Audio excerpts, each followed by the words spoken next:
ওইখানে এত পরিমাণ ভিড় আসলো আর রৌদ্রের কারণে তাই মাথা ঘুরে পড়ে গেছিলো গা।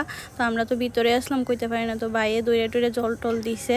তো এত ক্রাউড মানে কোনের মতন না, জল টল দিছে পরে সুস্থ হয়ে গেছে গা। তারপরে বাড়িতে নিয়ে আইসি। চলো।